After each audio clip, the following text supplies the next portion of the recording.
From the deepest, darkest recesses of Dangerous Nerds headquarters, Keith Moncrief and Gerry Kissel. Hey guys, welcome to another episode of Pop Culture Minefield. That's Keith up there. I'm, of course, Gerry. And our guest of honor today for our members only for the premiere video is none other than Chris Gore, screenwriter and film threat extraordinaire, and shall we also say, hater of all things dumb. Yeah. Welcome to the show. You can say that. Yeah. I would say I would classify myself more as a filmmaker because I have written screenplays. I have produced films. I have directed films. I've made props for films. All the things. I like to get experience in as many types of the jobs on a film set as possible. So I would just sort of go with the general filmmaker and publisher of Film Threat. So a thing I started 30 plus years ago that's still around. So there you go. I'm really happy to be on the show, and I was amazed. First of all, amazing opening, those graphics. Thanks, I did that. I love it. And I don't know if other people, I'm sure, have pointed this out to you. You have an X-Wing, but the sound of a TIE fighter. Well, there is a TIE fighter. There is a TIE fighter there. Okay, cool. Audio, right. I'm like, for some reason, is off slightly when you upload it onto StreamYard. Gotcha. And yeah, I've caught that, and I'm like, what am I going to do? No, it's great. It's great. We have another friend that's hopefully going to be here to talk with you, and you know him. He's one of my buddies, Tom from Midnight's Edge. Oh, because he wanted to join us for this. Oh, that's great. Tom. Too often we're not on the same time schedule. Right. And but I'm really excited that he's wanting to be here today because to launch our membership thing. But I wanted to talk to you too because I don't, you don't know Keith and I, and but we know you and I know some of the same people, including Josh Becker, who used to work for Film Threat. Yeah, he wrote articles. I do. Yep, he's a great writer, and in fact, I've told him to his face, you are a doctorate of writing. You are not that as a director.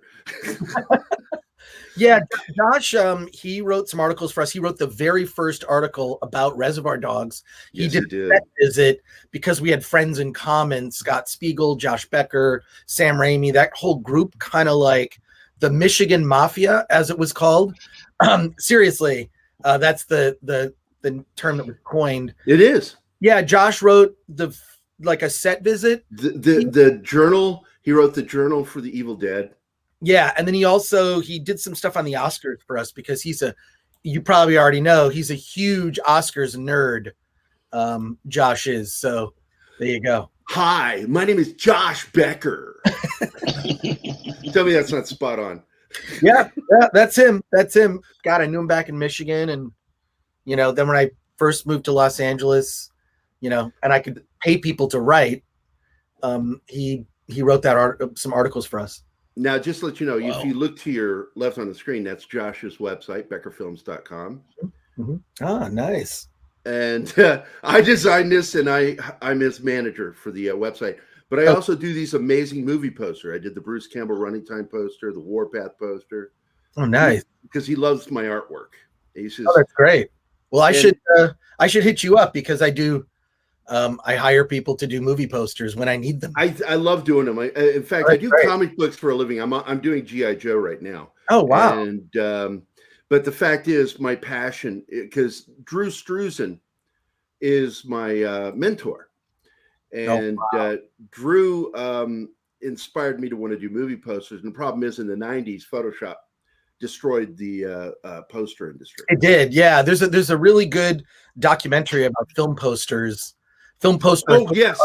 I've got it. It's 24 great. by 36. Yeah, 24. Josh would say, it's fantastic. Yeah, I interviewed the director of that. It's a fascinating documentary about the evolution of movie posters from, early the early 1900s, actually. The development of how they were used in marketing, how it got to stand, and then this sort of new movement of reinterpreting posters those Mondo posters where they do like they'll take like a classic film like Silent Running or 2001: A Space Odyssey, and then they'll just do a new version of the poster. And I love those. I love those poster reinterpretations of classic. They're pretty fun. So yeah, I liked some of the stuff they did for like I love especially the one for Blade Runner and Alien. Yeah, and Tickle is really made posters a whole new collectible. Yeah. Well, I especially like the ones they would make for older films, like the Flash Gordon shorts and serials, and that's just incredible looking stuff. Yeah, I love that kind of stuff. But that movie, that's a really good and in any conversation I have, I'll always throw little recommendations for small indie movies. We could talk about the Eternals or Marvel's Eternals. If you want, but I always say the thing that keeps me sane in a time where we've seen these major franchises just get destroyed by global corporations that are just completely killing franchises. The thing that makes everything else. Yeah, the thing that makes me hopeful is a new wave of independent filmmakers that are going to do it for themselves. I mean, technically speaking, George Lucas is the most successful independent filmmaker of all time. Yep. With Lucasfilm. I mean, what Lucasfilm was before it was purchased by Disney. But he was a guy who came to Hollywood to make movies and despised Hollywood when he began to see what it was like, and relocated to Marin County and decided to make movies up there. So, I'm fearful that we may never see another George Lucas in our lifetime. It's disheartening. I want to say thank you to Six for the comment on the shirt. You can get it on my website. If you go to shop.filmthreat.com or just go to filmthreat.com, there's a button that says shop. You support Film Threat by picking up a shirt or some other merch that we have. We have mugs, a little Film Threat mug. So I want to say, yeah, and if you can share that, Kyle, through the chat, I'd appreciate it. Or Six, because Six helps us a lot. She's great. There we go. Yeah. That's great. Lion King. Yeah, the original, the 2D animated Lion King, the best version of that. But or as we call it, Kimba, the White Lion. Yeah, Kimba the White Lion, which I used to watch Kimba the White Lion when I was a kid. I mean, and it was like, okay, this is really similar. Yeah, I took my son to see it back when it came out, and I'm sitting going, there's something really familiar about this. Right. Yeah. But I mean, Lion King, I think, is just such a classic. I mean, it's the music, so many things about it. And I think it holds up. It's just disheartening that it seems studios feel obligated now to remake these things. And a lot of the remakes that we're seeing, these sort of the live action, these live action versions of the Disney cartoons, a lot of that is being done for legal reasons, right? They want to retain the copyright. So of that version of the story. And so they just make it again. But before I just want to say thank you to the chat. I want to say hail chat and everyone that's here watching this. If you have questions, I'm happy to answer to the best of my ability. So thank you for watching along. Didn't Disney start doing that though back in the 90s, starting with Flubber? Yeah, they started doing that, and they just, I think they're just gonna get the laws changed in some way, because what is it, 100 years? It's like 100 years. It's just such bullshit that they do that. Yeah. So we'll see, but it just means that they, the purpose of it is not to make something good.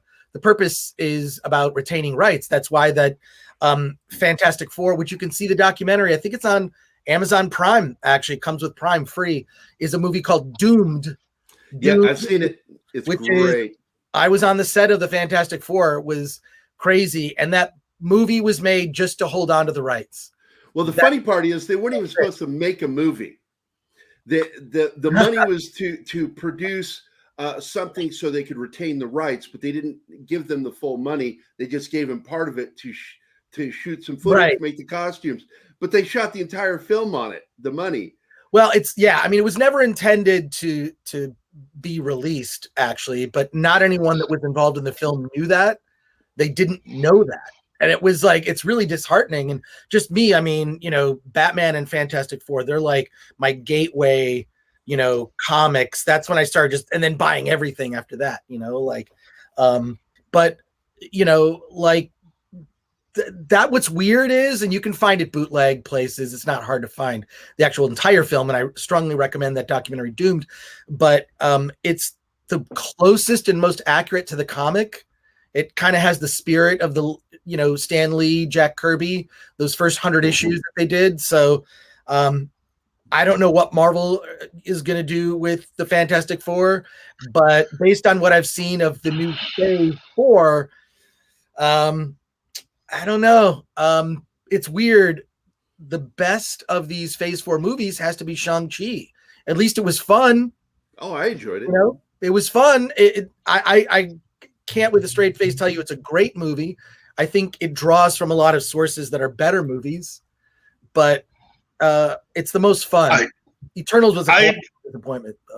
You know, I have to say about Shang-Chi, the thing that disappointed me was that it looked like they went out of their way to restructure what the character was and how he did things. Right. Because it seemed like it would have been easier to try to adapt the original comics, but to modify it just a little bit rather than a whole lot, and try to make him more or less like Marvel's version of Jason Bourne, who travels the world and uncovers all of these conspiracies that all lead to the same thing, instead of what they ultimately ended up doing with the movie, which completely changes what the character was in the comics to a certain extent. You're making him a superhero. Right. You know? It's a little disheartening that I feel like a lot of these characters now are getting sidelined in their own movie. I felt that way with Black Panther, where there were so many more interesting characters that weren't named Black Panther, right? Like, which is fine, actually. I think Michael B. Jordan kind of stole that movie for me. Yes. You know, in a good way. This isn't a complaint. And then Shang-Chi, the same thing. He's kind of sidelined in his own film. The story of his parents was actually more interesting than him. But, you know, I feel like these Marvel movies now, like, I feel like they're just setting up what's next, whether it's a Disney Plus series with the end scene in Black Widow or whatnot, or whatever, you know, Captain Marvel pops in, you know, at the end of Shang-Chi, like, okay, and you're setting this up, and whatever your mystery you're setting up is, we'll see in Eternals. I just didn't care. I kind of just, leave Fantastic Four. But see, I feel like, because I'm such a fan of it, I feel like I'll never see, there have been 3 incarnations of the Fantastic Four, you know, on film, right? Different incarnations. But they've never gotten it right. I've always felt that actually the Fantastic Four might make a better television series, kind of like Doctor Who, you know, like an hour-long series, because there's so many characters, so many places you can go, negative zone, cosmic, you know, just like there's just so many cool. Shang-Chi's father was a better protagonist. He had more of a story arc than the title character, which is weird. But Fantastic Four I thought would make like that would be like a Disney Plus series, right? And kind of lead that maybe into a Fantastic Four movie where they meet Galactus, because there's so much great, if you can really capture, that's the thing where I think Marvel did well, is when they capture the essence of the characters, whether it's like Captain America, Iron Man, it's like you get the essence of the characters. I don't care that the costumes aren't perfectly accurate and they change, you know, they want to make it real world. I mean, isn't there a deleted scene where in the X-Men movie, I forget which X-Men movie, on one of the DVDs, there's a deleted scene where it's a blooper where someone comes out in a full yellow Wolverine costume, just showing like, I've never seen that, Keith. That exists. I've got to find that. Someone in the chat or someone's going to know. It's on one of the DVDs. It's a blooper, and on purpose, as a joke, they had somebody come out wearing a yellow, you know, comic book accurate Wolverine costume on the set of X-Men. And so I mean, to the laughs of the crew, just kind of making light of the fact that some of these costumes just don't translate to real life. But I love the idea that, you know, the story behind Captain America's costume, it was used as like a piece of propaganda to help the war effort. Like it's kind of interesting that, like, you know, to try and add some real world explanations for what happens in the comic books. I actually like that. Marvel was good at that. It seems like they've kind of lost that. There's something, I don't know what it is in this phase 4, and it's fine. Maybe, and you know, maybe people are just getting tired of superhero movies. Although I just think they're tired of bad superhero movies. I think that's it. That's the part right there. They're tired of bad superhero movies. Right. You know, they call it, you know, IP fatigue. And it's like, Keith and I have said for the last 3 years on our show, man, there's no such thing as IP fatigue. It's bad movie fatigue. Yeah. I mean, look at the longevity of a property like Star Trek. You know, the original series. Okay, the original series ran, you know, 3 seasons, but, you know, found this whole life in second run. It was huge. I mean, I remember watching it. I didn't see it first run. I was too young. But when it was in second run, when I was a kid, I mean, that spurred so many conversations because my dad was a huge fan of NASA. Thank you, deleted scenes. Yeah, it might have been X2 because the first X-Men movie was criticized because of the costumes. They had those kind of leather, you know, like they're going to some fetish club or something outfit, which was fine, whatever. But, you know, my favorite X-Men movie is actually First Class, the one that Bryan Singer didn't direct. So yeah, I liked it. I liked it as well. I like that one a lot. That one and Logan were my two favorite X-Men. Oh, is Tom here? Yeah, Tom has joined us. How's it going, Greetings, kids. Good to see you, man. All right. How you doing, Chris?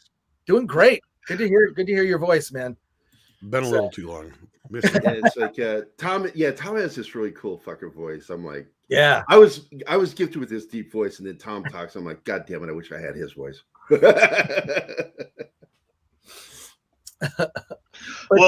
yeah, awesome. Hail Tom. Hail Chad. Don't let me interrupt. I agree with you about Fantastic Four. In a sense, you could say that there are a lot of elements to it that I think non-comic book fans would really gravitate towards. Right. And especially a television series like Fringe also has elements like Fantastic Four. It's basically Fantastic Four, the television series, in my opinion. Minus the superhero powers, but I mean, you have a lot of those same elements involved in Fringe, where you have different types of stories representing the kinds of different adventures that you would have for the Fantastic Four. And I think they did everything but fight dinosaurs on Fringe. So, but that's what's cool about, you know, because Fantastic Four is not a traditional superhero comic, right? They don't have secret identities; they have nicknames. So that was new, at least in 1961, right? Yeah.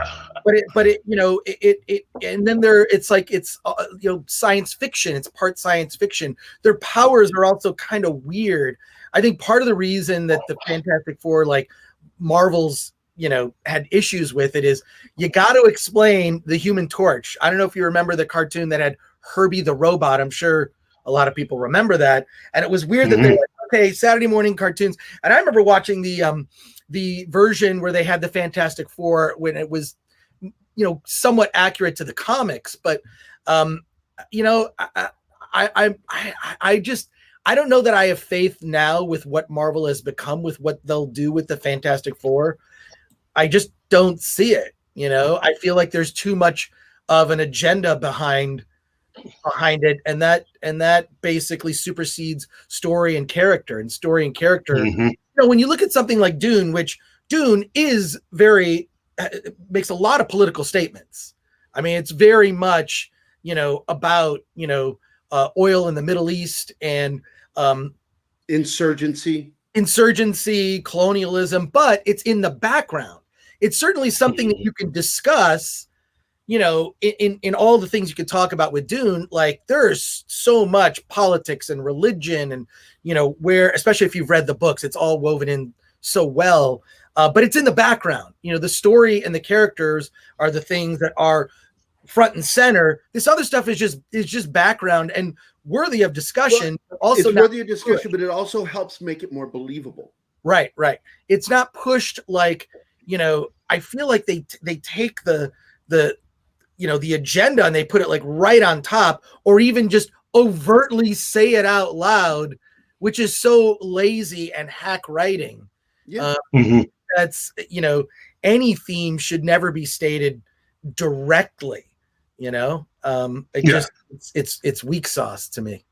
It is. Well, you could also accomplish that same thing with a Flash Gordon television series. You could. Flash Gordon would be great. I don't know if you remember the Filmation animated from the 70s. Yeah. My God, I loved it. You know why? I mean, the women on the show were hot.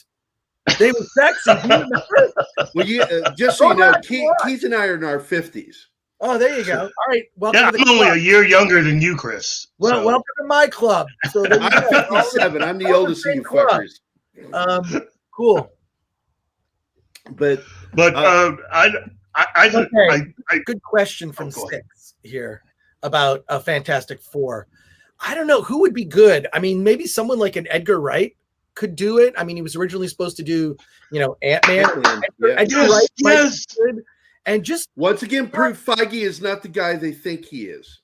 Right. Just I don't know, cast John Krasinski and his wife. Like, I mean, just come on, why not? I mean, he's got the look, he's in so much, like just keep that accurate to what it is.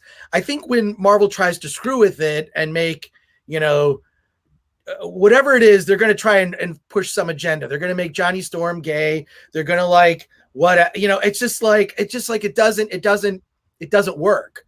Instead of the invisible girl, it's the invisible gay. Yeah, exactly.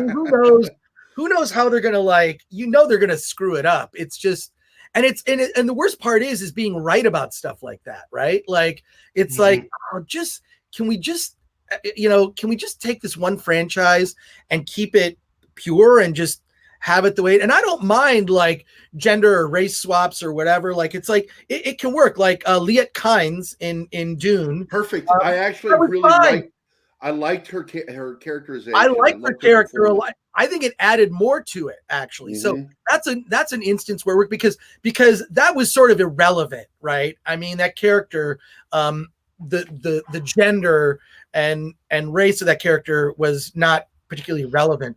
But I don't know. I cannot wait to see what they do with the next Dune movie. And I think that's important, Chris, is where the race and gender isn't relevant, where the swapping fits the best. Right. Well, right.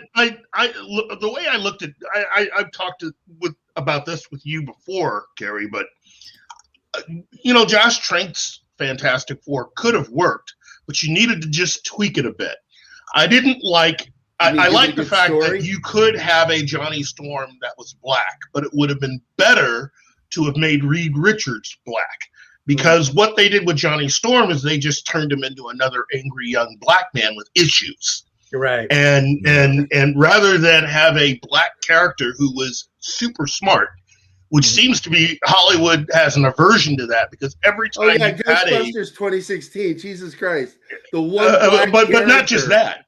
But not just that. Street smart ticket taker, not a doctor like the others. It is what they've done to like television shows like Mantis, or films like a film adaptation like Steel. Now you're talking Mantis the movie, not the series. Yeah, Mantis the original movie. The original versus series it was not becoming as good a as series. the movie, right? Yeah, and they in the original pilot film, he was the inventor of everything, and then by the time it went to series, it's like, oh, it's Roger Reese, the white guy who now is the inventor of everything, and Mantis himself is just the guy that. Well, they kind of mimicked that with Black Lightning, the CW series, and I was surprised, and I tuned out at that point. Well, I tuned out the minute they immediately made the cops the bad guys. I'm like, oh, come on. No, but I agree with Keith. I think Fantastic would have been better with, maybe a different cast, a different director, a different story, a different studio, a completely different movie altogether. Well, Josh Trank, I interviewed him on the Film Threat YouTube channel.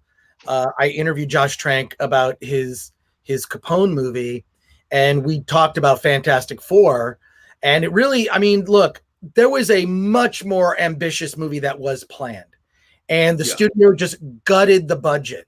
They gutted the budget. They set him up to fail, and he's not the reason that movie did not turn out the way he had the Fantastic Car. He had like all that, you know, he had just a lot of really good ideas, and they were just all, it was this is something Keith and I talked about ad nauseum, is studio interference, executive interference with movies. It just, they screw things up. Warner Brothers is probably one of the greatest sinners in our opinion. Well, look at to me, one of the best parts of the Snyder Cut, the Justice League Snyder Cut, was Cyborg's character. Yeah. He had an origin. He had an arc. He had character moments that made you like him. You know, in screenwriting, they call it save the cat, right? Like, you save the cat, and he did that when he gifted that mother, the mother part, money, and then you saw like kind of like why he is a little kind of fucked up in the head, because he can see everything, and it kind of like got into his psychology, his relationship with his mother and father, and the guilt that there is so much that happened. It made me want to say, why aren't they making the Cyborg movie? It was yes. Fun. I mean, like, he even said before the movie came out, he's like, Cyborg's the heart of the movie. And we finally got to see that. And in addition to like seeing Darkseid and all that stuff, like, which was cool. But Cyborg's like the standout for that film. And the fact that the WB brushed that aside, that tells you everything you need to know. Right. And what can you say? I have not watched that new Superman show. I've heard a lot of people praise it. We like it. Yeah, it's definitely something I want to check out. I just they ignore things, but we've gotten kind of used to that. Right, right. We were just talking about on our last episode how they ignore things with Steel that were really important. But well, they rewrote the character of Steel in a way that I still don't feel that they had to do. They didn't need if they would have just adapted the character straight from the comics, that would have been great. I'm not saying that you couldn't have made some of the costuming changes. I don't mind any of that.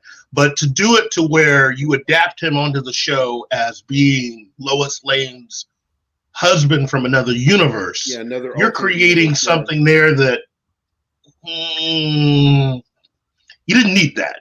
You didn't really need that part, you know. My opinion, but you didn't need that. And I like that too, what Zach says there. Clark is a good dad. Yeah. You know, where they typically make dads look weak and dumb.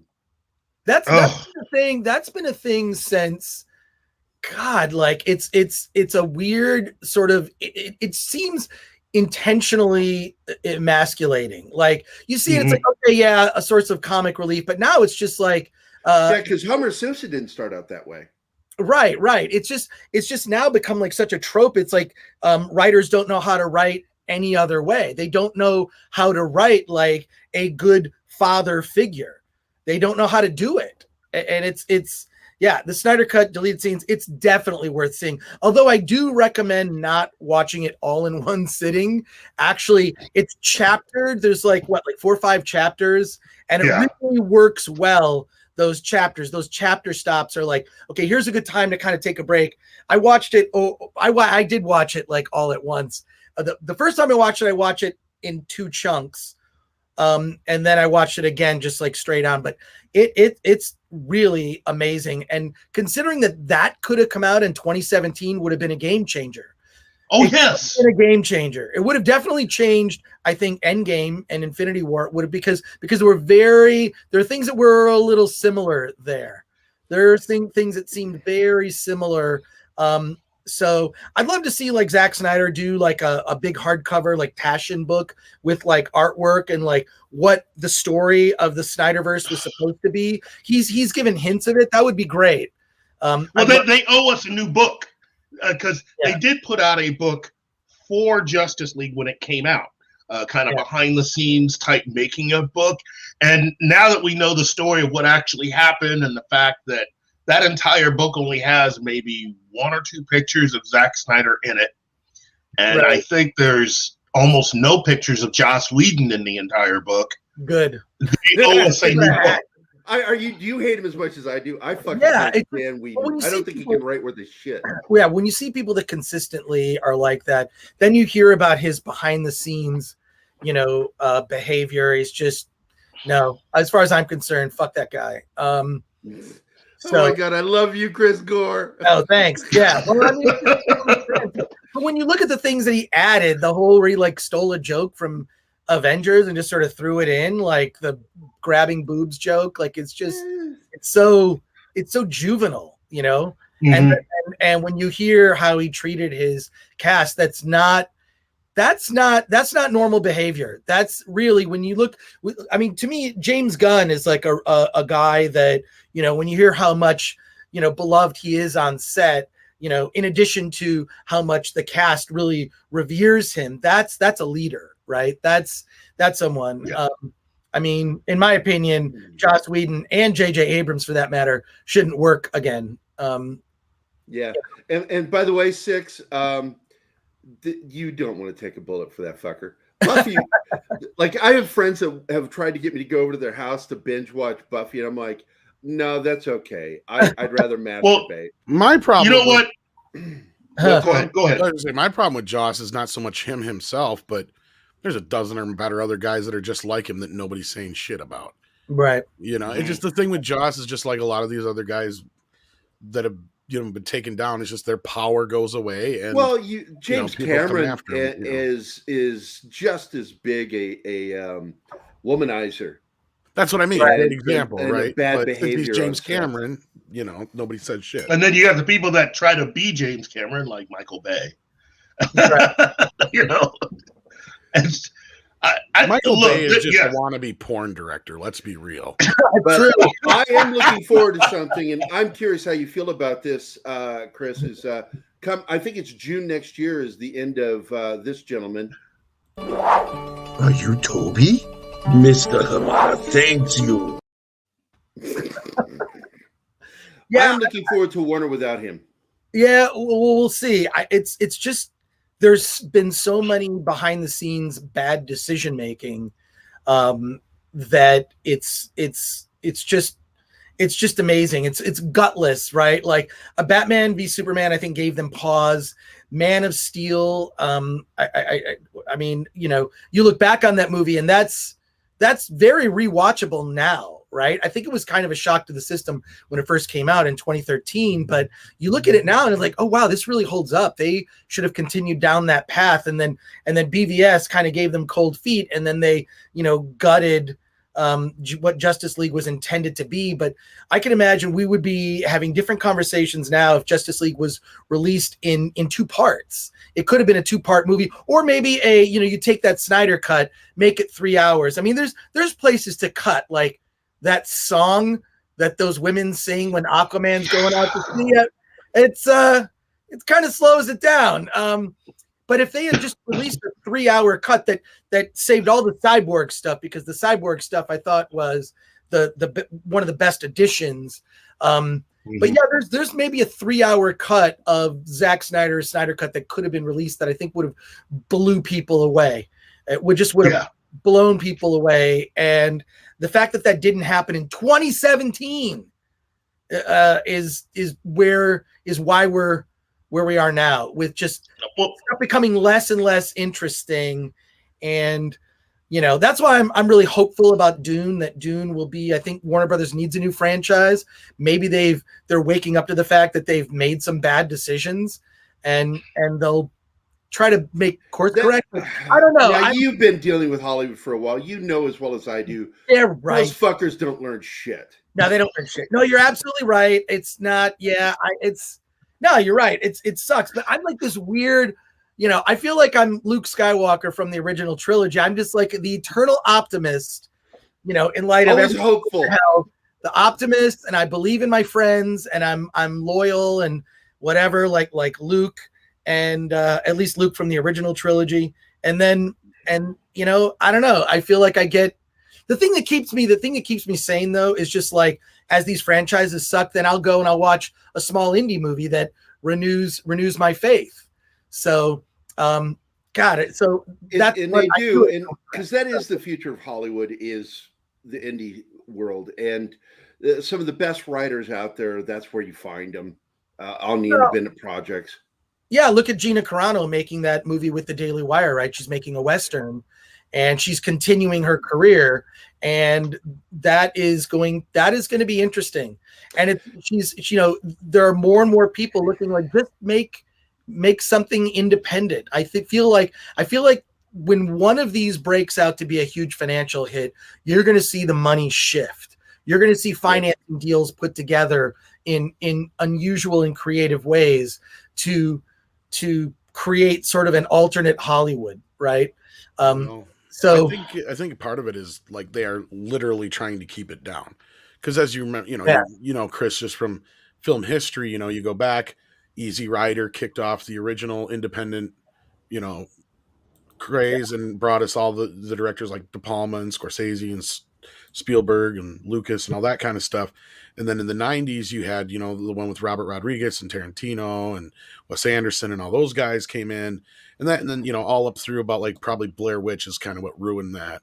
And then we just haven't had another one since, really. I mean, there was a little one where there was a couple of new guys, I think if I remember right, like Eli Roth and a few of those other ones. But that was about the closest we got to it. I mean, Edgar Wright and stuff like that. But Roth annoys me, but I still like him for some reason. But it just seems like since then they've put this gate up and they won't allow any independent people. Like even with the fan film thing, like they're extremely turned off by that. Like somebody. Oh yeah, if you do a fan film, you're never getting into Hollywood. It seems like, yeah. Right. Ask Sandy Cholera. I'm friends with Sandy. Sandy's great. Sandy's been on the show before. I called him a dick on camera. Oh, the guy. Well, I mean, that thing he did, the Batman Dead End, was so incredible. I think I moderated that panel actually. Now that I think about it, at San Diego Comic-Con. I've seen the video. Yeah, that was you. Yeah. So okay. Yeah. So, but yeah, when you still had color to your hair. Yes, exactly. Well, I got my first silver hair when I was 19, so it's been a slow descent into as long as I've known you, or not known you, but seen you. Yeah. But yeah. So yeah, I think I moderated that panel. Yeah. So Sandy's great. Like to me, that and Grayson really influenced the Snyderverse. It kind of set the template, right? Like, hey, you can do these heroes in a more serious-minded way and not comic booky like Tim Burton, right? So yeah. Let me. What's this question here from Willie Woodward? Woodward. I lived off Woodward Avenue growing up, and one of the producers of our show and one of my childhood best friends is Jim Woodward. Ah, well, there you go. And Sam Raimi's old office, Renaissance Pictures, is off of Woodward Avenue in Ferndale, Michigan. Okay, so. Inconsequential facts, but Willie Woodward questions for Gore. Do you think studios will buy popular YouTube channels like those ex-Disney guys did with that kid's YouTube channel? I don't think so. Because corporations are interested in control. And the way you have control is you bring people in from the inside. The only reason they might buy it is for the subscribers. And then they would just little by little replace the people that are there. So it's about building change the people and the formatting. Exactly. So a lot of it, like when you see these companies they're buying these assets. They're buying like libraries, like MGM, right? Has this incredible library of films. You're buying the library. And if you're even a small indie, there are small indie companies that have libraries of like 300 movies. Once you get north of 300 movies in a library as a distributor, you've got something substantial. You've got something of value. So it's really about building that.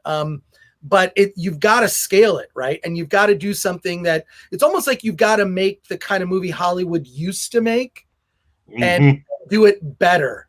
But that is going to take money and substantial sums of money. And at some point, you're going to have to partner up with some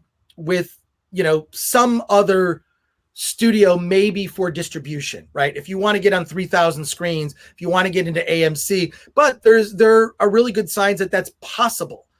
For example, if you look at religious films, religious themed films. You've seen, you know, how many God's Not Dead movies have they made, right? Like those specifically targeted religious themed films are very popular. If you look at Tyler Perry, whatever you think of Tyler Perry's movies, right?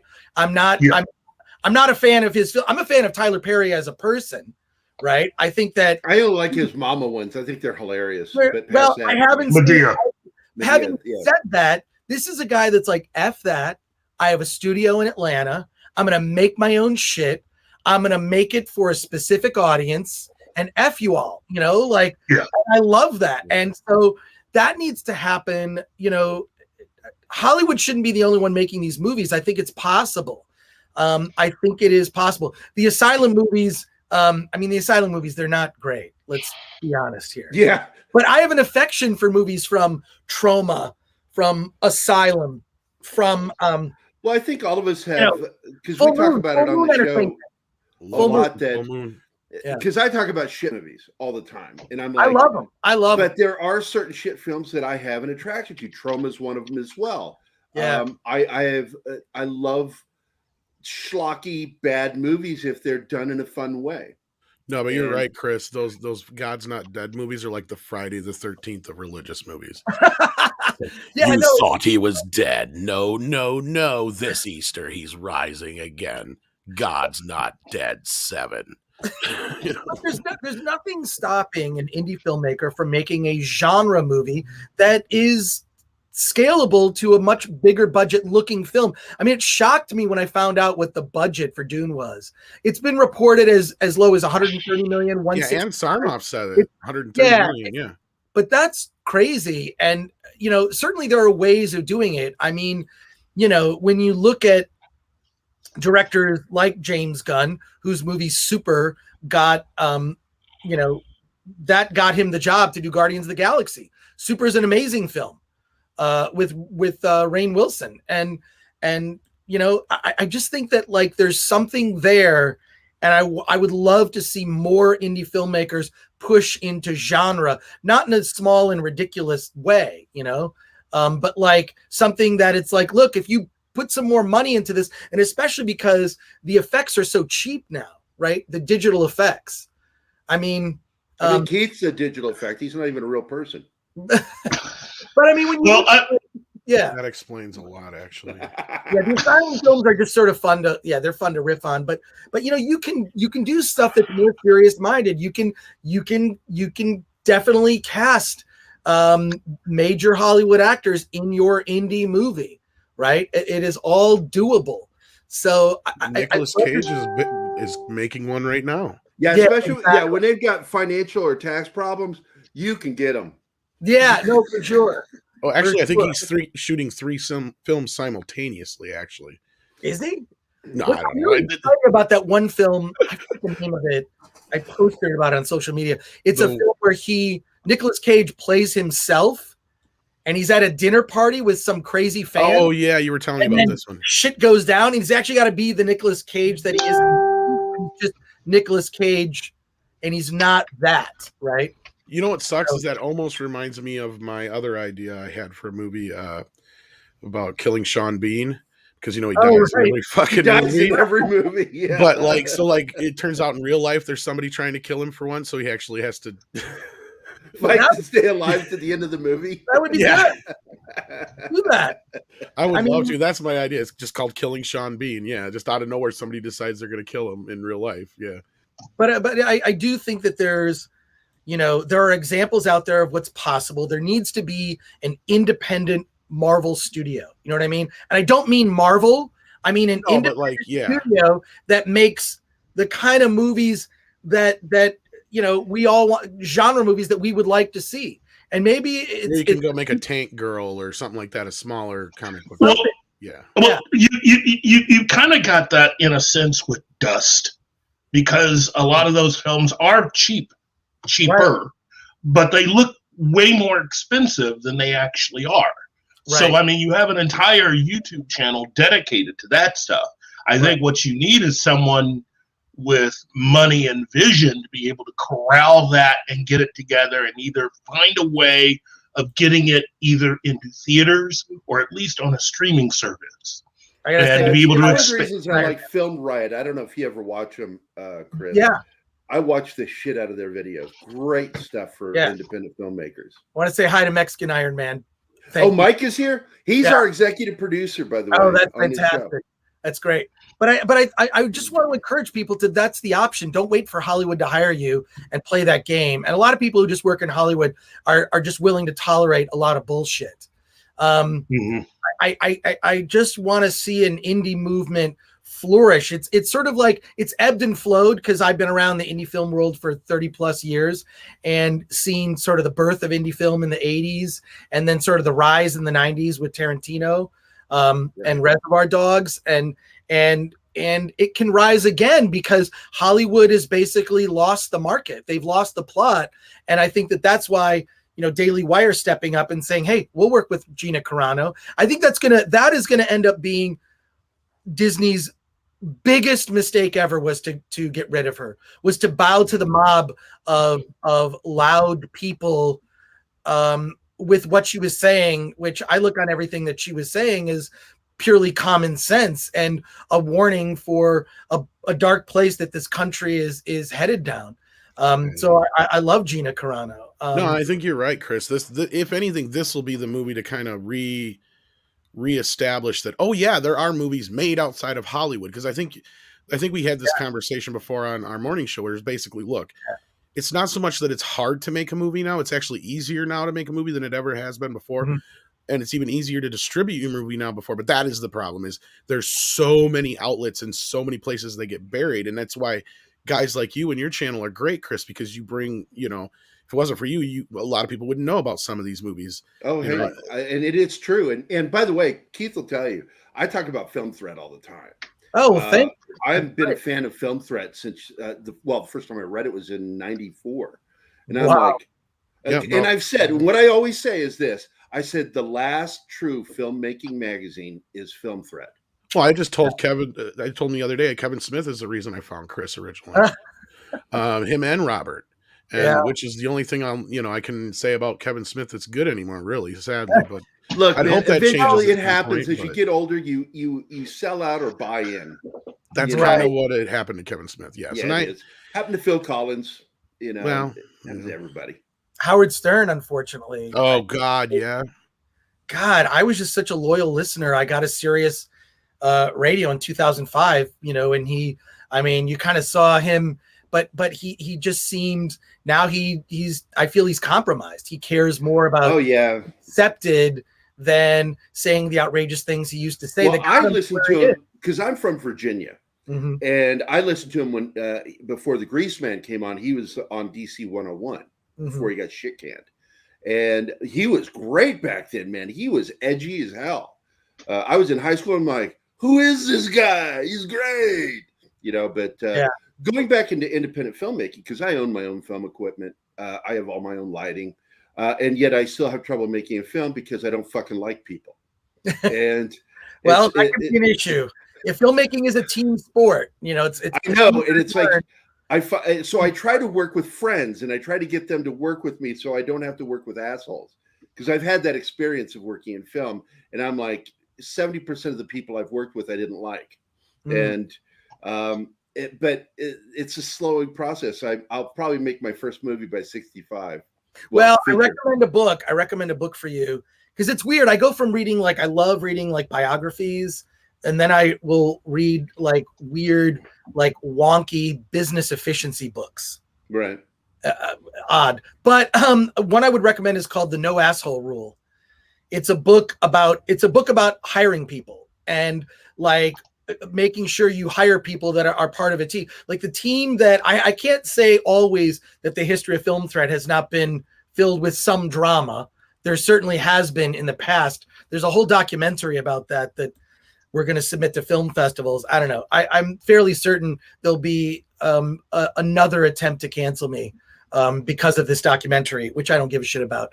But the team that we have at Film Threat now is just all people that just like each other and are dedicated to the same mission. And I feel like you got to learn to surround yourself with people like that, especially in making movies, because it's such intense work for, a short period of time, at least when it comes to production. And documentaries are a little different. Documentaries are a little different, but I've got 2 documentaries on my plate right now with Attack of the Doc. Our first public screening of it is going to be in April to tie in with the 20th anniversary of G4. And then the Film Threat Sucks documentary we're going to submit to festivals next year. It'll probably come out 2020. Definitely get me to do some posters for you, dude. I would fucking love that. Yeah, we have a couple teaser posters, but yeah, I would love that. And then there's some other projects I'm working on, including an animated series that I pitched a while ago, and then the idea kind of got stolen. And then now, as a live action, now I'm just like, fuck it, I'm just going to do it and retitle it. I'm doing it as a comic book, actually, called The Omega Guys. So it's about these two guys that are the last guys on Earth. That's cool. Because that's what I do. I do comic books, and oh wow, I dig it. I'm working with. I partnered with Script Doctor on his Rescuing Kringle, which is a spoof, an action spoof on Escape from New York. Nice. I fucking love it. I'm working with Mike Barron on a new comic series. You know who he is from Green Lantern, Punisher. He's the guy who changed the Punisher to what we love now. I like working with writers all the time because I'm a writer too. And, I've worked with, like I did the award-winning graphic novel Code Word Geronimo for IDW. Oh, and right. Yeah, even though I didn't write it, Dale Dye wrote it. Wow. But I hired Dale Dye to write it. I wanted to just focus on doing the artwork. Wow. And I'm all about military shit, and I've got my own graphic novels that are coming out. I'll share them with you later after the show. Sweet. Yeah, so I took this thing, was originally called The Last Guys on Earth, and retitling it The Omega Guys, because there was a show called The Last Man on Earth on Fox that kind of very similar. I was like, oh, this is odd, and it came out like about 2 years after I had done this animation. There's nothing odd about it. It was stolen. Well, I don't know. I pitched it everywhere, including Disney, believe it or not. We like that idea. Let's do it ourselves. That's why they say we already got one. Get somebody on. Yeah, I pitched it to Adult Swim. I pitched it everywhere, and then it just didn't go anywhere. Now I'm just like, I'm going to do it as a comic book, and I'm just going to make it and get financing that way. I mean, all these things. My intention is to turn Film Threat into more of a media company. So yeah, we do the website, our YouTube channel, all that stuff. But it's not like Why the Last Man, not at all, not at all. But I just want to do these projects and then partner with other people. The thing is, there's not a lot in indie film. Is not there. The genre stuff tends to be schlocky, and my message is don't make it schlocky. Don't make it schlocky. Make it serious. Yeah, so many people fall into that trap though. Whereas, and it comes from probably what it is that they love most is they love schlock. So they end up doing that. And it's a weaker way of telling a story. I'm a big fan of B movies that try to be something more than a B movie. Exactly. When there's something else underneath the surface, like Lloyd Kaufman, one of the greatest films he ever produced is Poultrygeist, which is I saw that ad and I'm like, is this real? No, first, I mean, I love that movie. It's stupid. It's gross and graphic, like all Trauma films are. I mean, it's no surprise James Gunn came from Trauma. That's where that's where he began his career in film. But Poultrygeist is really just about like fast food is bad for you.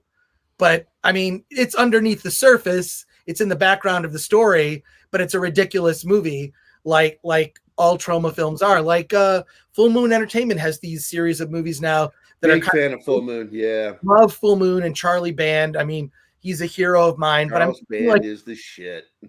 But what if you made these movies and just made them maybe a little less, a little less campy and less schlocky, and actually like make it kind of serious? I think you'd have something there. Yeah, because I'm a big fan of Robot Jocks. I thought it was a good film. Yeah, I mean, it is possible on an indie level. And a lot of these, you don't realize with the sort of, when you watch a movie in the theater and there'll be like 10 logos that come up, that's because the financing is from all over the place. Because I've worked on quite a few of those films. Yeah, there's a lot of these independent companies and they put the financing here from this or whatever. And then, Warner Brothers isn't even making the movie at that point. They're just distributing it or whatever, whatever larger studios. But there are fewer and fewer of those. But I do think that the theatrical business, and especially in AMC and like ArcLight Cinemas was doing this for a while. They started their own distribution label. Right. So it's possible. I can foresee something like an AMC, the chain, actually getting involved in their own distribution as studios screw them over more and more. And there'll be more of an incentive for them. So I could see AMC doing that. They already have the thing. I'm sure you're familiar with Fathom Events. Mm-hmm. Yes. They do these things where they take it's pretty dead at the movie theater on a Tuesday. So what do? They do these things, Fathom Events. They recently did one for a documentary, which I strongly recommend, the United States of Insanity. It's a documentary about ICP, Insane Clown Posse. And okay, oh my God, and there's some crazy fucking people. I tell you, I'm not telling you I'm a fan of Insane Clown Posse and their music. I'm actually not. Having said that, the documentary is amazing. It's about the fandom. It's about the court case because they were targeted by the FBI as a gang, which severely limited their ability to put on concerts, right? So that was released as a Fathom event, right? In like 300 theaters. This is a couple weeks ago. And we're actually doing a film threat watch party on our YouTube channel. We'll do these things called watch parties. It's like a live DVD commentary to a movie. We did one with Tony Hawk. We did one with David Cross for a film that he did called The Dark Divide, which I think is one of the best indie movies that was released last year, a comedy that nobody knows about. But we're doing one with Insane Clown Posse with the United States of Insanity. So I'm looking forward to that. But that was a long-winded plug and a recommendation for a documentary. My apologies for that. No worries, Chris. But these movies are there, but these movies exist, but they're not on a larger level. But I feel like, there are other outlets that will talk about it. I feel like, Tom, you're part of Team FNT, and I'm a fan of everyone on that show, and I'm constantly introduced to new people through FNT, Friday Night Tights, from Nerdrotic and Geeks and Gamers. That weekly show. That's the show that kind of got me hooked and discovering other YouTubers. That's an okay show. I really love it. But I also think that what if everyone on that show on one day decided to talk about one indie movie, a small indie movie, Red Letter Media does it every once in a while, right? They cover the schlock stuff with their best of the worst. I love them. That Red Letter Media stuff. But occasionally on a movie I discovered through Red Letter Media was a movie called Kid Detective, which I thought was very good. Heartbreaking, actually. Yes, 6. You have good taste.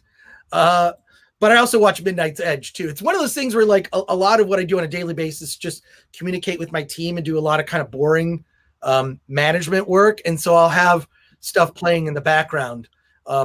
But yeah, I just wonder that what if rather than another, and I know these videos get a lot of views, right? Like the Patty Jenkins Star Wars movie is delayed. Like that's news. We actually don't want that to happen because if the Indiana Jones film comes out and that movie comes out, that's it for Kathleen Kennedy. We all, that movie is going to be terrible. We all know it's going to be terrible. I mean, but we also know that's part of her outro package, that if those films don't get made, we get stuck with her longer. Oh shit. Well, look, I'm not a fan of hers. I think that she can't stand her. Profound misunderstanding of what Star Wars is.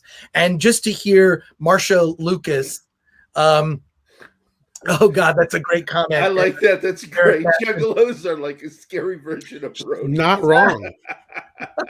Not wrong at all, actually. But, I don't know if you heard me. I snorted when I read it. I was like, holy shit, that's funny. But yeah, so I just wonder how interesting it would be, like if pick an indie movie we can all agree we like as a good indie film, and then everyone talk about it within the same week. I mean, I kind of feel in a way that, Marvel, Star Wars, DC, kind of like, has a hold on these channels in the sense that they're constantly being their products are being talked about, right? And it's sort of a double-edged sword, right? They want them to talk about it, but at the same time, the criticisms are biting. And I don't understand why the studios are not listening, with at least some self-reflection at the things that are being pointed out by fans. Somehow my chair, I got to adjust my chair. Give me a moment. Did it shrink on you? I hate it when my desk chair does that shit. What is it doing? So, but I would love to see two things, like one, like why are the FNT crew and yourselves and whatnot that are leveling pretty much similar criticisms, right? With some nuance here and there. KK leaving, Daryl, KK leaving will change nothing. Bob Chapek is not what you think he is. Because anybody who has an issue with Kevin Feige is okay with me. Yeah. Well, I mean, we'll see. I just think that the damage has been done, and I think that whatever the perceived value of Star Wars was before it came to Disney, it's dramatically less. Especially when you look at just like toy sales and level of interest. And I just, after the Gina Carano thing, I mean, after Rise of Skywalker, which was like so shitting the bed, and I had optimism up until that movie. I'm so glad you said that, because I said that too. I was like, maybe all this does. I'm trying to do some 4D chess on like how I thought Rise of Skywalker was going to be. I thought it was going to be Luke going to the other side and bringing back all these great Jedi. Oh, somebody intelligent would do that. In spirit form or whatever, but in some form that Rise of Skywalker, it's a Christ analogy, and he's, a metaphor, and he's going to go and come back. And no, it was she renames herself Skywalker for fucking why? Why did she do that? Why did she do that? It's such a dumb, first of all, people laughed at that dumb kiss, and then people groaned at the screening that I was at. It was, it's objectively the worst Star Wars movie ever made, and you look back on the prequels and you're like, oh, there were some good ideas here, not particularly well executed, but there are really good ideas in the Star Wars prequel trilogy, right? Especially things like how a virtuous democracy slowly creeps into authoritarian, regime. Like it's not like one act, right? It's a sort of slow creep. Not to reference things that might be happening in our current dystopian. Well, the thing that Keith and I talk about, and I'm curious your thoughts on this, because we need to wind down now. We've had you for an hour, and it's really wonderful that you came, and I hope you'll become a regular guest on the show, even though you say, I don't want to do podcasts. No, I just don't. Fuck you, Chris. Fuck you. No, dude. It's just like I don't really have anything like. I have movies coming out next year, but like I guess film threats. You have so much to say, though, dude. Because you guys don't get it. I bug Chris like every day. No, I just asked him once, and he comes on the show. So fuck you, Tom. No, every day is like a dieter's like, "Hello, Chris. How are you today?" I woke up and I was feeling lethargic. I thought maybe if you come on the show this week, that would cure it. So I just give him these long soliloquies. Oh man, you're so sweet, Tom. Wait, some comments here. What is it? Wait a second. How is it? I'm evil and you're wicked, right, Tom? Is that what it is? Yes. I don't know if you want to get to some of the comments here. I'm willing to stay a little longer. Oh, fuck these people. No. It's the other way around. It's the other way around. You're evil. I'm wicked because I relish in it. I think. Yes. Before we get to the chat, I wanted to point out that it's really great having you on here. Oh, thank you. And I did want to talk a little bit about storytelling. How, because my issue is J.J. Abrams in particular is one of the worst at this. He's a sinner of plot, uses plot over story, and it just fucking annoys me. Yeah. Plot is a device. You can have a story without a plot. You can't have plot without a story. Mm-hmm. And he forgets that. And like Star Trek Into Darkness was just one plot point after another, instead of focusing on telling a story and creating really interesting character arcs. Mm-hmm. And ones that didn't pay off to me. No, there was no payoff. It was terrible. Finn was the most interesting character of the Star Wars sequel trilogy because we've never seen a stormtrooper. Yes, Keith and I have been saying that. Side. These are new types of stormtroopers. He got pushed to the back of the bus, is what I like to say. Well, it's horrible because he, to me, had the most interesting story arc because I think it would have been interesting, and I did a video on this when I was like, I want to do essay videos. Then I realized how much work it is. And I was like, okay, I'm not doing essay videos anymore. But we started live streaming because I don't want to do that. It's too much work. Yeah, well, I like having conversations. Thank you, Willie Woodward, for your comment. Oh, shut up, Mr. Gore. You have insights into the industry. You have plenty to say. Thank you very much. Shut up. We keep trying to get him to talk. Anyway, but I did this video. You can look it up on the Film Threat YouTube channel. We did a video called Franchise Forecast, and it's what I was predicting might happen in episode 9. And the reason because Solo came out and I'm like, this movie's terrible. Why did they need to put Solo out? Because there are certain things that happen in Solo that I thought actually connected to the sequel trilogy. So I did a video on it. Look it up. It's called Franchise Forecast. And it's a 6-minute video where I think my vision of what episode 9 was fucking better than what he came up with. But the whole thing with Finn by this point should have become a legend. He is the guy that broke the programming and became an independent thinker, yes. Independent thinker, and went off and now joined the resistance, right? That's amazing. He should be, amongst other stormtroopers, a legend. He is the Finn, the one with a name and not a number. Absolute dropping of the ball, my friend. It should have been, and I think that Colin Trevorrow's script kind of touches on this. It should have been him being surrounded by stormtroopers. They recognize that it's Finn, and they all take their masks off, reveal their true selves, and it's, of course, every kind of creature in the galaxy, and they've all suffered the same, being clutched from their families and forced to be the security force, for the First Order. It would have been an amazing moment of like this turnabout, right? Like having the stormtroopers actually reveal themselves and Finn being the leader of a resistance. And not only did they not pay it off, he's yelling to Rey, and they forgot. J.J. Abrams admitted he forgot. It's fucking bullshit. John Boyega is right to be upset that his character got sidelined, and it's fucking bullshit. It shows the hypocrisy of Disney. Fuck Disney. Anyway. Hold on. Hey, look, I totally agree because Phil, physically the fuck Finn Disney? character. The Finn character had a really nice rapport. His scenes with Han Solo are better than those of Rey. And that should have been a story point also, where you had him become closer and hit harder by the death of Han Solo than even Rey.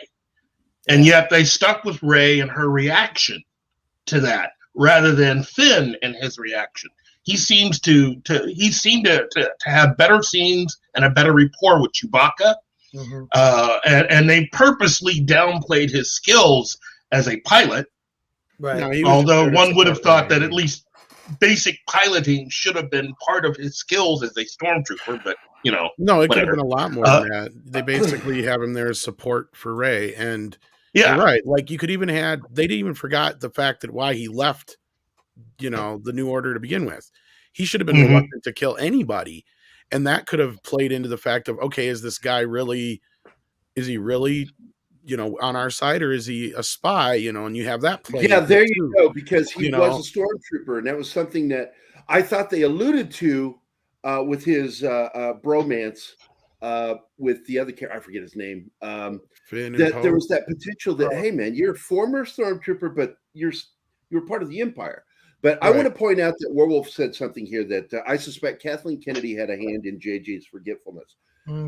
Keith and I have talked about this ad nauseum, that when you say Kathleen Kennedy, when it involves Star Wars, you have to involve that stupid fucking writers group, because they were the ones who wrote a lot of the back stuff for the film. Yeah. And they secretly wrote a lot of it. Rian Johnson didn't fucking write that script. Last Jedi is what you're talking about. Yeah. Last Jedi was the writers crime group. And, so if they are the secret group that you need to really fucking hate. Yeah. Because they destroyed awesome shit. Yeah. Yes. They broke Star Wars. Oh, Pablo Is Hidalgo really what is they a name did. that I hear come up quite often. I've had interactions with that fucker. That guy could choke on a bag of dicks. I don't give a shit about that. You know what's funny? I knew Pablo back in the day. I'm talking about, do you remember the Force.net? Do you remember checking Force.net, like refreshing the page, you know, before the prequels came out? I mean, I was obsessed with it, and Pablo was kind of part of that. I mean, he was a guy that like made lists of toys. That's how he had like a website where he made lists of toys. And so, I mean, it just sort of saddens me to see, you know, what has happened to Star Wars. And I don't know. It's not like there's a, you know, when they brought Mario Puzo, who had written the novel for, you know, The Godfather, right? That Coppola and Superman. And that's my point is they brought in Mario fucking Puzo to create the story for Superman. And that first Superman movie from 1978, directed by Richard Donner, completely holds up to today. And this story group, I don't know what was the previous experience of everyone involved in that. And I think a little credit needs to go to Mankiewicz though too on Superman. But who's that?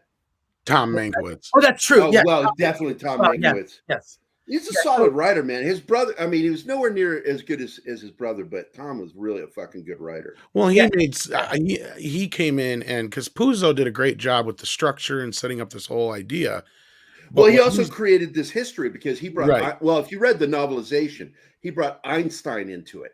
Well, the whole thing I was going to get to, though, is like, because Tom brought up is, I can't remember the name of the other writers they had come in that worked on it, but like they added a bunch of humor to the story. So Tom had to come in and remove all that shit.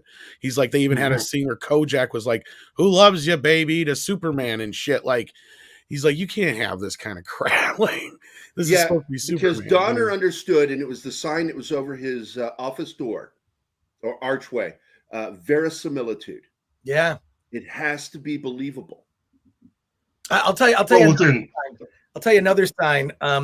This is a famous, and I forget the executive's name. But it was at Sony Studios. A friend of mine worked at Sony Studios and was just sort of tired of the fact that everything was a crisis. Everything is a crisis. It would come in and like, he got so sick of that attitude. He hung up a sign above his desk that said, "Relax. We make shit people don't need." And I think that, you know, Hollywood forget, and this is why the box office, like, they're touting like a movie makes 25 million and it's a huge, like, no, it's not. People realize they don't need this shit. They don't need it. They don't need, and the whole habit of going to the movies, that has been broken. That is broken. And it's going to be a long time before that returns. And these movies, they're not particularly, they're not broad appeal, right? Mm-hmm. They're certainly in service to certain agendas. A lot of these films are now, but they're in service to that, and that of course kills the story and the characters and even just the overall enjoyment. I mean, it's hard to go to the movies these days without like having to roll your eyes at like, well, I guess they had to put that in, or like probably the biggest moment of that, the most notable one is the sort of like shot of the women, you know, in Endgame. Look, women. Look, there's women. I got to stop this conversation. There's two individuals who got to get out. Willie Woodward, out. Never diss. Gene Hackman's Lex Luthor. Yeah, I got to tell you, I looked at that and the first thing I think of is, you know, someone said that to me in my face. Is like, oh, fuck you, dude. You don't know shit. But the fact is, look, he's not Lex Luthor from the comics. No. He was Lex Luthor of the movie. That was a universe that no other superheroes lived in. Yeah. You know, this was Superman, and this was their version of Lex Luthor. And they got an actor that pulled it off. Fucking Gene Hackman, man. He still made it work. I mean, he was still cold-hearted. It's amazing, those cats. Oh, he was scary because you could see the sociopath behind the charm. Killed people. A lot of people. So, and didn't care. Would have killed more. But let's not forget Otis. Otisburg. Otisburg. Ned Beatty. Ned Beatty. Relief. I was so pissed that he wasn't in Superman 2 more. Yeah. Well, Superman 2 is kind of weird. The Donner cut is much better. It is. It needs a recut though. Yeah, it needs to be recut because you can't have that ending. Yes. Yeah. Well, not just that ending, or you got to at least lop off the bit where Clark goes back to the diner for no good fucking reason, even though it was in the original.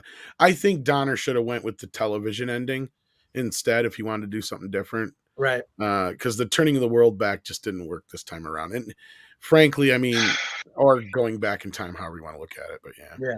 Well, I'm a big believer that I still can't believe that they couldn't come up with an ending to the first film, because turning back the world ultimately makes more sense as the ultimate ending to the entire story. Right. Well, that's originally what it was. It feels less Deus Ex Machina in the first film. Well, the original ending was he actually did get both missiles. It's just the one ended up letting out the bad guys like it does. Yeah, because I like that. Because once he launched into space, it released the enemies of Krypton. Yeah. Yeah. Yeah. Yeah. It again, it's just another in a long line of unfortunate avoiding growing up and doing a real job. Yeah, I know. So hopefully I do get to see you again real soon, Chris and Gary. Yeah, for sure. Tom, I'll see you later, buddy. Hey, we got to do a script. I want to do a script reading again. When are we going to do that? We're behind on that. But yeah, no, seriously. Hopefully Keith and Gary get to see you again too real soon, and I'll be a hold of you real soon too, Chris. So all right, brother. I love you. Take care, guys. Take care. Later. Love y'all. Later, Tom. Cool. Yeah, Tom's the dude. He got me doing that table read where we do Jesse. We do the table read of scripts that weren't shot, like the Batman from 1983. Oh wow! I think that was Mankiewicz again, and that was fun. It had some stupid shit, but it had some really brilliant stuff and some things you saw that were still brought forward in the '89 film. Yeah, I read that Sam Hamm shooting script that still had Robin in it for the 1989 Batman. What did you think of it? I thought, well, I don't know if I read it before the movie came out or after, but I somehow got a hold of it and read it. And it was like, I thought some stuff was cool. One of the ideas I'm glad they dispense with is the reason that the bat signal is yellow is it's supposed to be like a target to get him to shoot. Right. So they'll shoot there instead of his face. What if they miss the target? Like, I don't know. Yeah, I think that was mentioned in one of the articles on Starlog back before the film came out. Was Starlog magazine. Oh man, I was a big fan of Terry. Love Starlog. That Fantastic Films preview magazine, spelled VUE. What were the other ones? Cinefantastique. Cinefantastique, because our buddy Mikey Sutton used to write for them. Yeah, I really aspired Film Threat to kind of be the indie film version of Cinefantastique with like detailed stories. The Fantastic Four story that I wrote in Film Threat in the early 90s was just, I tried to. Good night, Trots. The model was like Cinefantastique. We got to like go after it, like, but yeah. But no, I think it was a good magazine to replicate. And it's funny. I mean, magazines aren't a thing anymore. They're just not. I mean, it's the internet, right? It's clickbait, it's YouTube shows, and that's fine. It's the evolution of the way that, things are discussed. I actually like the, interplay between like we're talking, we have the chat talking, and they're part of the conversation. And I like that. I like that it's evolved. So that's a good thing. I think it is too. And just like Mikey, when he started Geekosity magazine, it's not actually a publication; it's an online thing. I remember back in '95, one of the first jobs I had, because I was writing for a couple of magazines. I took one of the jobs that Roger Ebert used to have as a reviewer. That's how I met Josh Becker and Bruce Campbell. They found out that I can do interviews and I know how to talk to people, and I'm very comfortable because I don't give a fuck. And it's like, Jeremy Roberts, actor, he was in Running Time, and he was the first guy that lifted his thing. What's in your wallet? Jeremy is an old friend of mine, and I did an interview with that fucker, and he's like, he goes, man, you had me talking about Vietnam, man. Nobody's ever got me doing that. How do you do that? I said, well, I was trained as a paramedic to work with insane people, and it works well with actors too. Yeah, that makes a lot of sense. A lot of actors. Yeah. He laughed his ass off when I said it. That's hilarious. But it's true. Like my first interview really was Bruce Campbell. Oh, he's great. I've interviewed him a bunch of times. I did a couple of DVD commentaries with him. He's awesome. For like an Australian release of Evil Dead 2. Oddly. Yeah, I interviewed him for a special Thunderbird Theater at the University of Illinois. It's one of those historical society places. You can still smoke and drink there in the movie theater, and they have festivals. And they were doing the horror film festival, which include all the Evil Dead films, including Army of Darkness. Wow. And so I did an interview for Bruce with Bruce for that festival, and he was such a fun guy to talk to, and we became friendly with each other. And he, of course, introduced me to Josh Becker, and Becker and I became like best friends immediately. But I've had dinner with Bruce, and I'm one of the people, and Josh backs this up, that because he was there when I did it, that zings Bruce right back.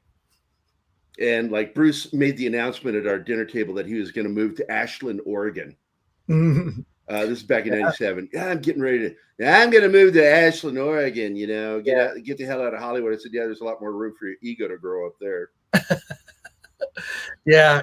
But it's, well, I may be getting out of California too. It's not, everybody's leaving. I don't know where this state is going, but there are better places to live in this country. So there you go. Well, my bosses, Dale and Julia Dye, they're relocating their business to Texas. Yeah.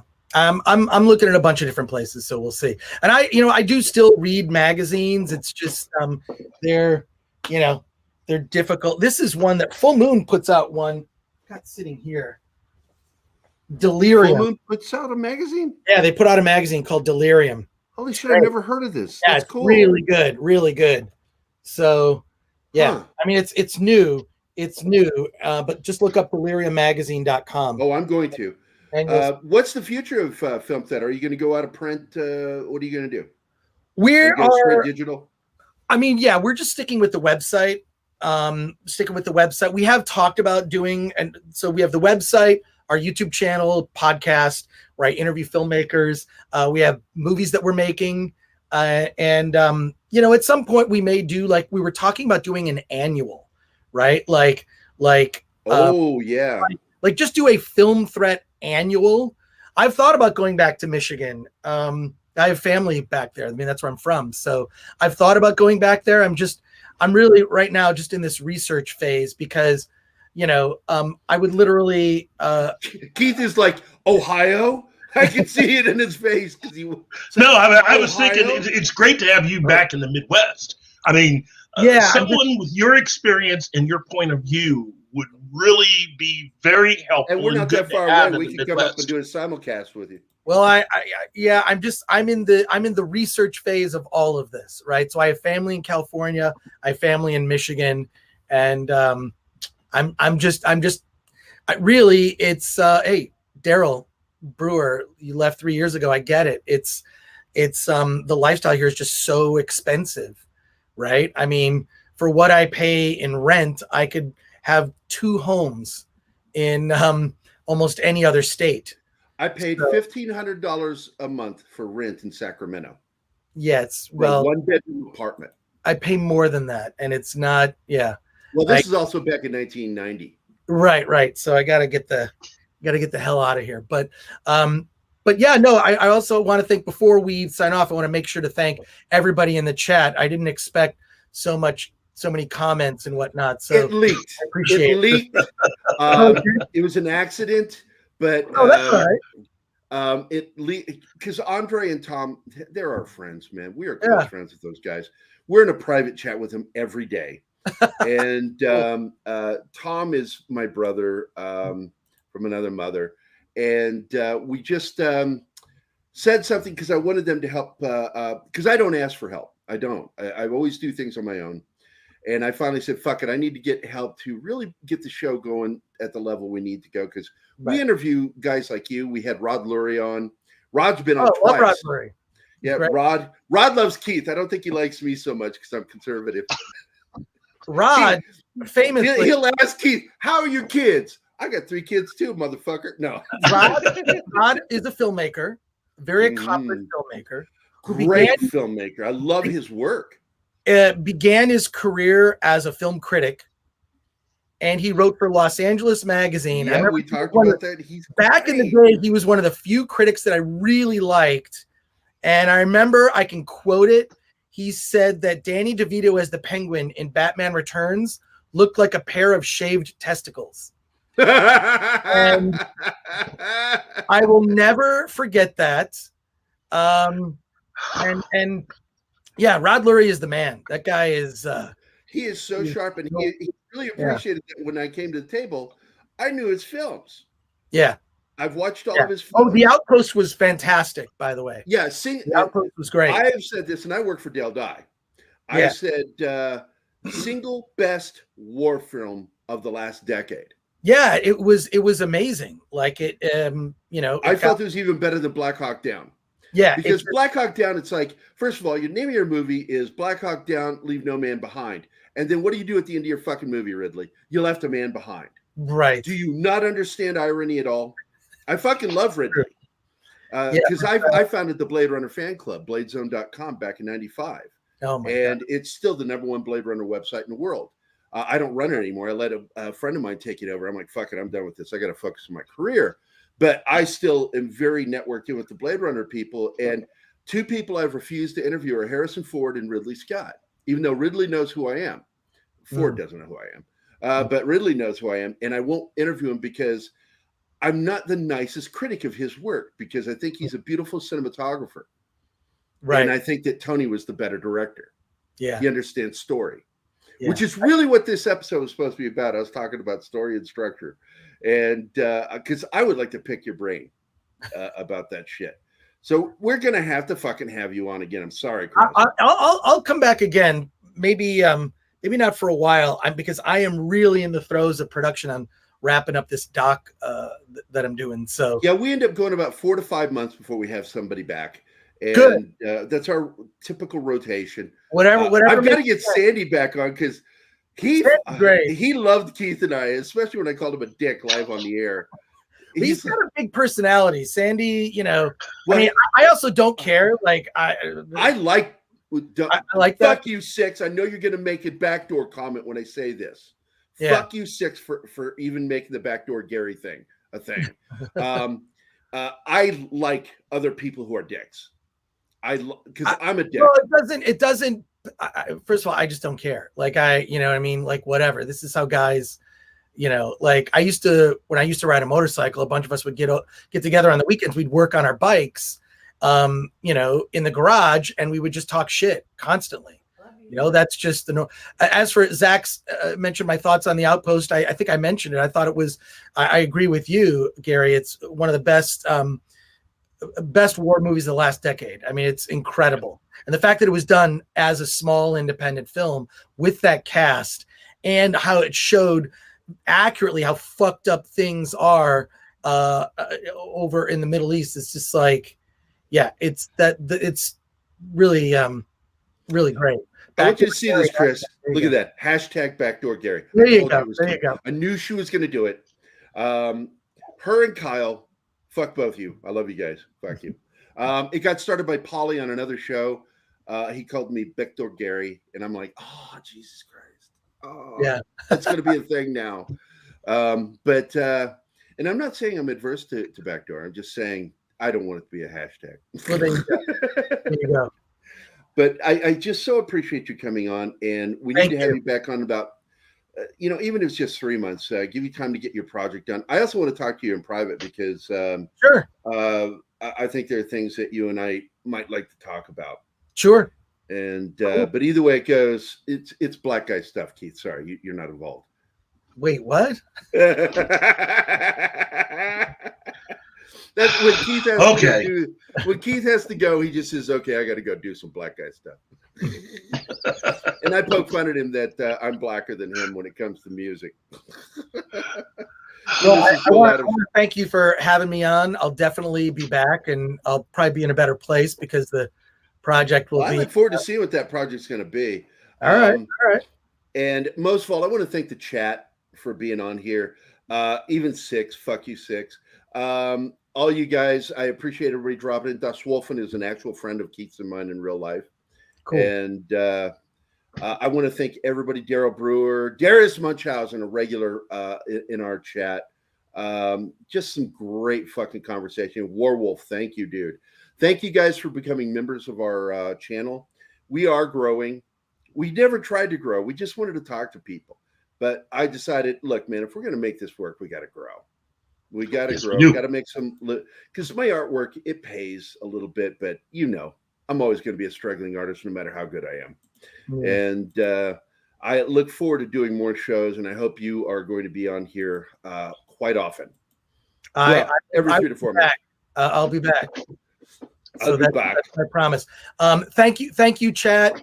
Thanks, Keith and Gerry. I appreciate it. And awesome. Yep. And now we will do our popular outro. Stick around for after the show so we can talk for just a minute.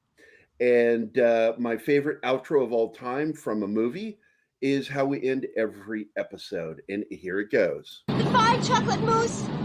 I'll never forget you. Goodbye, Ducroix. Take care of yourself. Goodbye, Deja Vu. I'll always remember you. And I'll miss you most of all, Scarecrow.